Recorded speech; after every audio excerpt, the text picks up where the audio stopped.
পল্লী বিদ্যুতের স্টাফ গতকালকে ঝড় বৃষ্টির কারণে বিভিন্ন জায়গায় বিদ্যুৎ বন্ধ আছে। আমাদের গাড়িতে ফুয়েল না থাকায় আমরা সেসব বিদ্যুৎ চালু করতে পারছি না। আমাদের লাইন বন্ধ আছে, বর্তমানে পাম্পের লাইনও বন্ধ আছে, কাজ করতে পারছি না। আগে তেল না কাজ করতে পারছি না। জার্কিনও নিয়ে আসছি, গাড়িও নিয়ে আসছি, যে আপনাদের গাড়ি পৌঁছতে না পারে জরুরি সেবার সাথে আমাদের জার্কিনের তেল নেন, আমরা ভালো দিয়ে তেল নিয়ে বলছেন যে আপনার আইনের উঠে কেউ না, উনি কি আইনের ব্যবস্থা নিবে আমি বললি গতকালকে অনেক লাইন ক্ষয়ক্ষতি হয়েছে, এগুলো এখনো অজ্ঞাত অবস্থায় আছে।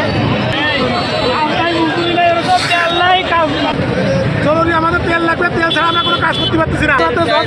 অনেক লাইন অফ আছে।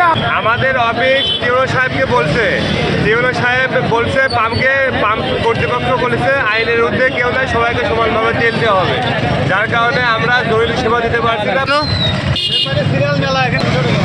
300? ও আচ্ছা আচ্ছা, কতক্ষণ আইছেন আপনি? ধন্যবাদ ভাই, আপনার ধৈর্য আছে।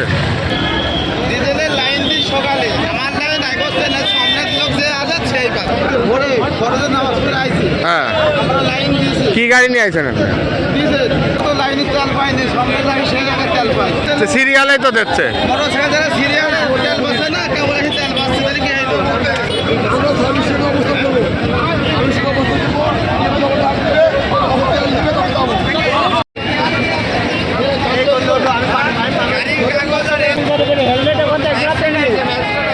হেলমেট নিয়ে তেল নিলাম ভাই, হেলমেট নিয়ে তেল নিলাম।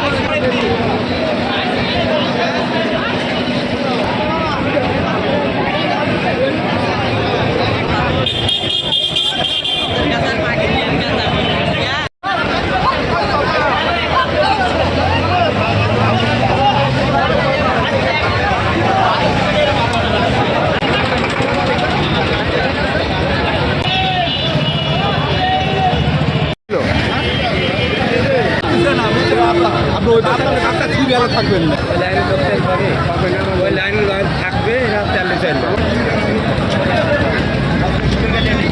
বাস স্ট্যান্ড হইতে এই যে সিরিয়াল,